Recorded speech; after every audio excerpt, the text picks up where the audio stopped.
The Pentagon is the Virginia-based headquarters of the US Department of Defense, housed in a massive 5-sided concrete and steel building.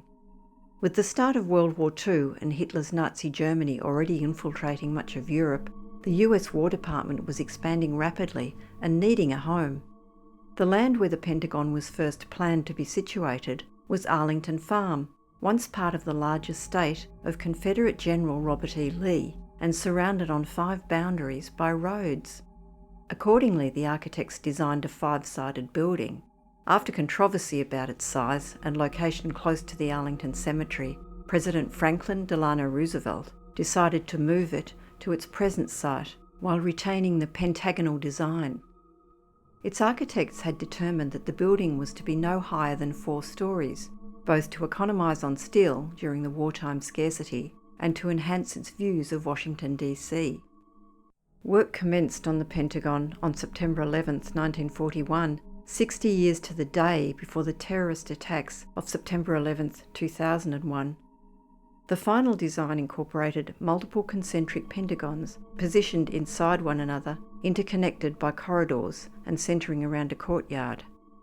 The straight sides were easier and cheaper to build than a circular building, with the shape also referencing traditional fortress structures and Civil War-era battlements.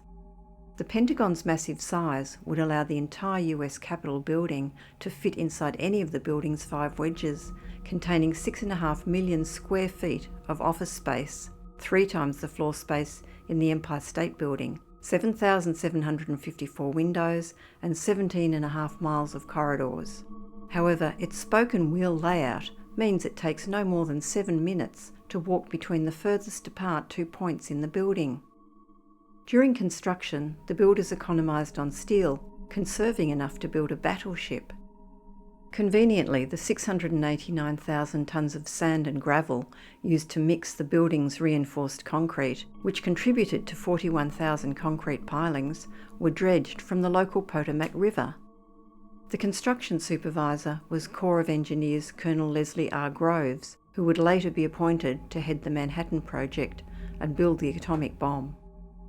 With Japan's December 7th attack on Pearl Harbor and the tipping of US involvement into the war, the already tight building schedule was accelerated, and by March 1942, more than 10,000 employees were working on site.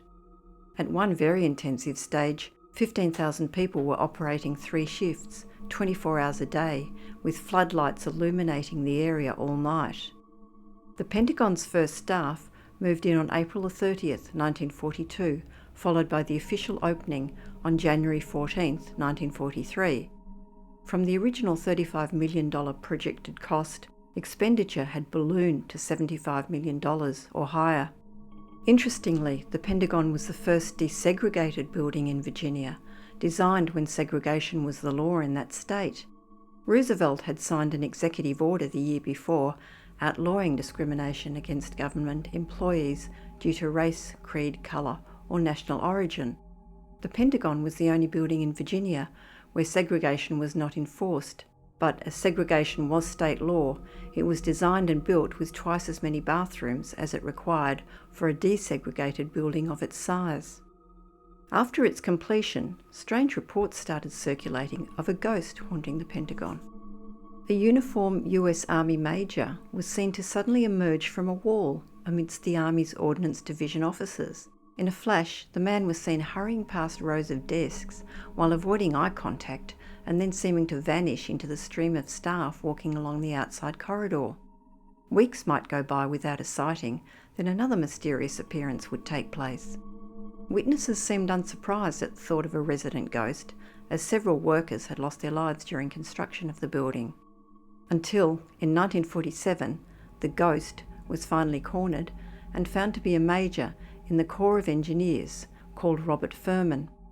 He had arranged for a private crash pad to be built for the engineers, manning the site 24/7. They oversaw the construction and sometimes fired loafing workers such as writer Jack Kerouac, who was briefly employed there. Furman was forced to surrender the key for the small windowless apartment secreted between the walls. Many speculated what use the Pentagon could be put to after the war ended, with the common assumption that the War Department would not require such a large building in peacetime. Some suggested that it be converted into a hospital, a university, or headquarters for the Veterans Administration.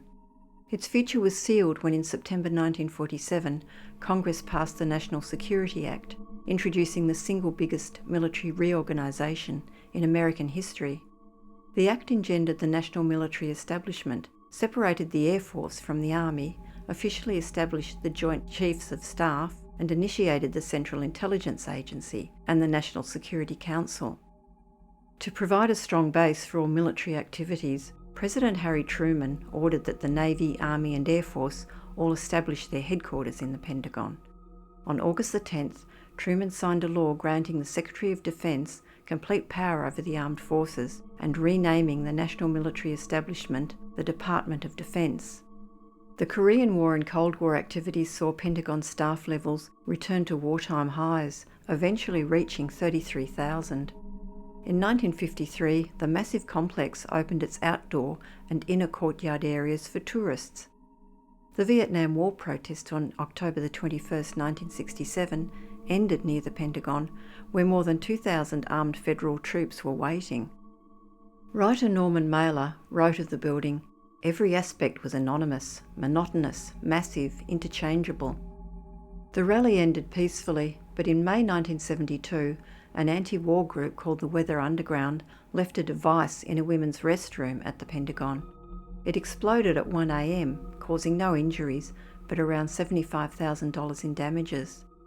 By the time of the Persian Gulf War, authorities had become increasingly aware that the ageing infrastructure of the Pentagon, declared a National Historic Landmark in 1992, required major renovation.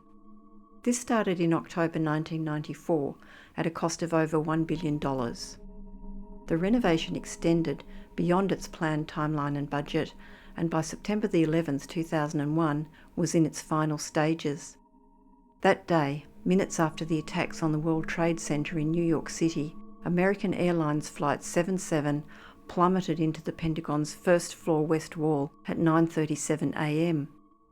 Travelling at 529 miles per hour at the moment of the crash, the hijacked Boeing 757 ripped a hole 30 yards wide and 10 yards deep through the 3 outer rings of the building. A fire blazed for 36 hours and casualties numbered 189 people, 135 Pentagon workers and 64 plane passengers, including the 5 hijackers. Fortunately, only about 800 out of the 4,500 people who would normally have been working in Wedge 3, which was hit, had moved back into their offices, thereby greatly reducing the numbers of lives lost. A $501 million repair and renovation initiative, known as the Phoenix Project, started in early October 2001 and reached completion in February 2003, costing some $5 billion. The works covered major security upgrades, which included transferring the Defense Department's command centres to the basement. In March 2003, planning began for a September 11 outdoor memorial, the design including 184 illuminated benches, one for each victim, each set above an illuminated reflecting pool. It was open to the public on September 11, 2008. Oddly, until 2011, there was only one passenger elevator in the 5-storey Pentagon, which was exclusively reserved for the Defence Secretary. The 17-year-long renovation project, which finished in 2011, included finally installing 70 passenger elevators in the building.